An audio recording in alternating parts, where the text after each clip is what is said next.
ഇறைவனே போற்றுமென் போற்றி. തിരുമൂലദേവന്റെ തിരുമന്ത്രം 5-ാം തന്ത്രത്തിലെ മറ്റൊരു കാണ്ഡത്തിലേക്ക് ബാഹ്യധർമ്മ വിവർജനം എന്നുള്ള ഒരു കാണ്ഡത്തിലേക്കാണ് നാം കിടക്കുന്നത്. നമുക്ക് നോക്കാം. ചട്ടങ്ങൾ ഓതും 6 ശാസ്ത്രങ്ങളും ശരീര ചട്ടക്കൂട്ടിനകത്തൊരു ഈശനെ കാണുന്നില്ല. കഷ്ടമീ കാരണത്താൽ പിന്നെയും മായാഗർത്തം പെട്ട് ഊഴിയിൽ പതിച്ച് വാഴും ജീവന്മാർ.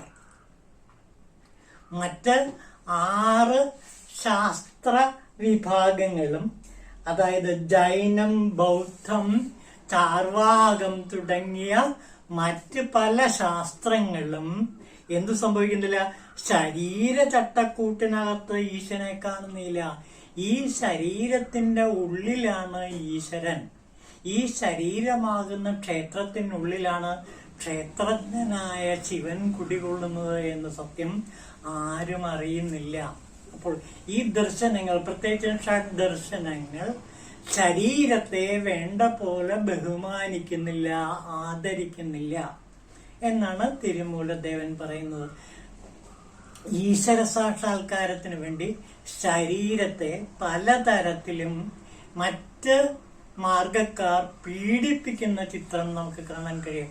കഠിനമായ ഉപവാസം, തീവ്രമായ ശാരീരിക പീഡനങ്ങൾ, ഇതെല്ലാം സഹിച്ചുകൊണ്ടാണ് പല മാർഗങ്ങളും ഈശ്വരനെ തിരയുന്നത്. ഇവിടെ ശൈവ സിദ്ധാന്തി ശരീരത്തെ അങ്ങേറ്റം ബഹുമാനിക്കുന്നു, ആദരിക്കുന്നു.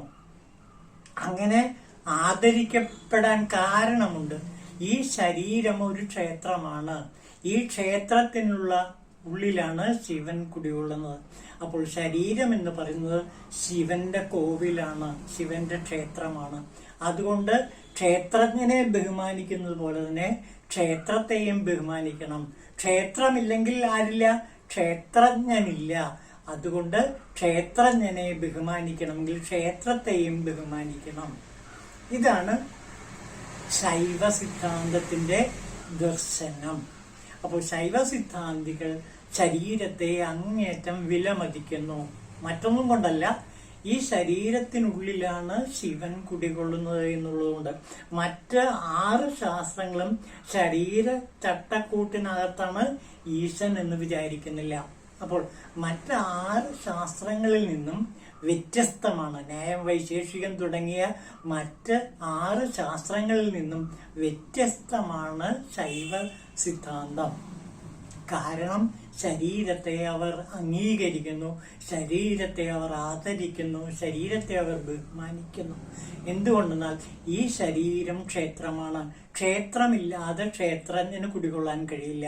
അതുകൊണ്ട് ശരീരത്തിനുള്ളിൽ കുടികൊള്ളുന്ന, ഉള്ളിന്റെ ഉള്ളിലുള്ള ശിവനെ ആരാധിക്കണമെങ്കിൽ ഈ ശരീരത്തെയും ബഹുമാനിക്കണം. അതുകൊണ്ടാണ് കാളിദാസൻ ഈ ശൈവ സിദ്ധാന്തം പിന്തുടർന്നുകൊണ്ട് ശരീരമാദ്യങ്കലു ധർമ്മസാധനം എന്ന് പറഞ്ഞത്. ശരീരത്തെ വേണ്ട പോലെ സൂക്ഷിക്കണം. അതുകൊണ്ടാണ് സിദ്ധ പരമ്പരയിൽപ്പെട്ട പലരും കായകൽപ്പ ചികിത്സയ്ക്ക് പ്രാധാന്യം കൊടുക്കുന്നത്. ശരീരത്തെ അവർ ദൃഢതരമാക്കി മാറ്റുന്നു. ആ ദൃഢതരമാക്കി മാറ്റിയാൽ മാത്രമേ ശരീരത്തിനുള്ളിൽ ശിവൻ കുടികൊള്ളൂ. അതുകൊണ്ട് ദൃഢതരമായ ശരീരത്തിലെ ദൃഢതരമായ ദൈവം കുടികൊള്ളുകയുള്ളൂ. അതുകൊണ്ട് ശരീരത്തെ അങ്ങേറ്റം അരോഗദൃഢഗാത്രമാക്കാൻ വേണ്ടി അവർ കായകൽപ്പ ചികിത്സ നടത്തുന്നു. അനേകം വർഷങ്ങൾ തന്നെ അവർക്ക് ജീവിച്ചിരിക്കാൻ കഴിയും. നമ്മുടെ വയസ്സെന്നൊക്കെ പറയുന്നത് 90, 100ഒക്കെയാണ്. പക്ഷെ ഒരു ശൈവ സിദ്ധാന്തിക്ക് വേണമെങ്കിൽ അയാൾ എത്ര കാലമാണോ ആഗ്രഹിക്കുന്നത് അത്ര കാലം വരെ ജീവിക്കാൻ പറ്റും. ഇപ്പോൾ മഹാവതാർ ബാബാജിയെ പറ്റി പറയുന്നുണ്ട്. ഭോഗനാഥന്റെ ശിഷ്യനാണത്രേ മഹാവതാർ ബാബാജി. അദ്ദേഹം ഇപ്പോഴും ജീവിച്ചിരിപ്പുണ്ടെന്ന് പറയുന്നു. അനേകായിരം നൂറ്റാണ്ടുകൾ അദ്ദേഹത്തിന് മരണമില്ലാതെ ജീവിക്കാൻ കഴിയുമെന്നും പറയുന്നു. സാക്ഷാൽ യേശുക്രിസ്തു വരെ മഹാവതാർ കാശ്മീരത്തിൽ ജീവിച്ചുകൊണ്ടിരിക്കുമ്പോൾ അദ്ദേഹം കൈലാസത്ത് ഈ മഹാവതാർ ബാബാജിയെ കണ്ടു എന്നാണ് പറയുന്നത്. അതേപോലെ ഇന്നും പലരും ബാബാജിയെ കണ്ടവരായിട്ട് സാക്ഷ്യപ്പെടുത്തുന്നുണ്ട്. ഇനിയും വരാനിരിക്കുന്ന തലമുറയും കാണുമെന്നാണ് പറയുന്നത്. അപ്പോൾ ഇത്ര ദീർഘകാലം മരണമില്ലാതെ ജീവിക്കണമെങ്കിൽ ആ ശരീരത്തിന് പ്രത്യേകമായ ചില സവിശേഷതകൾ ഉണ്ടായിരിക്കണം. ആ സവിശേഷതകൾ വച്ച് പുലർത്തുന്നതാണ് കായകൽപ്പ ചികിത്സ.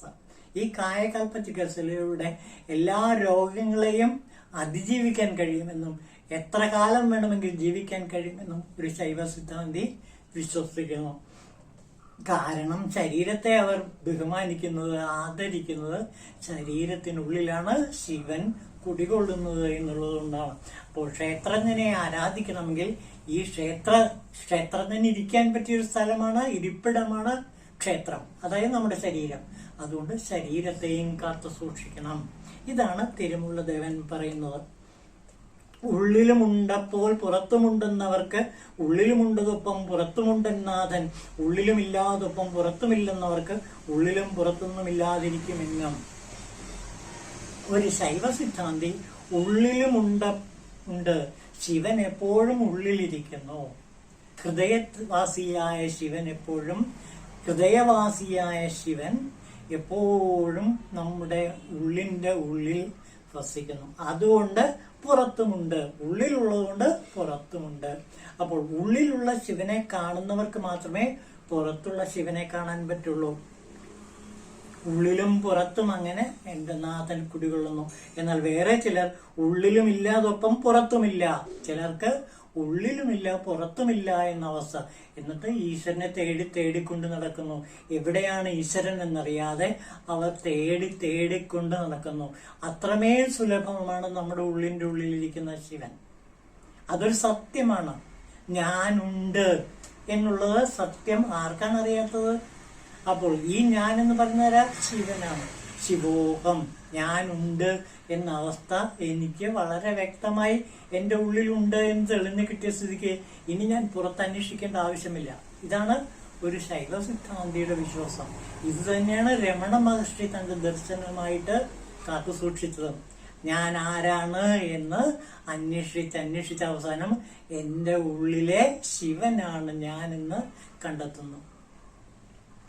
അതാണ് ശിവോഹം എന്ന അവസ്ഥ, ഞാനുണ്ട് എന്ന അവസ്ഥ. ഈ അവസ്ഥയാണ് ശൈവ സിദ്ധാന്തികൾ സാക്ഷാത്കരിക്കുന്നത്. ഇതാണ് തിരുമൂലദേവൻ പറയുന്നത്. അപ്പോൾ ഇതിനെക്കുറിച്ച് കൂടുതൽ വിവരങ്ങൾ തുടർന്ന് വരുന്നുണ്ട്. നമുക്ക് അപ്പോൾ കാണാം. ഓം ശിവായ തിരുമൂലദേവായ നമഃ.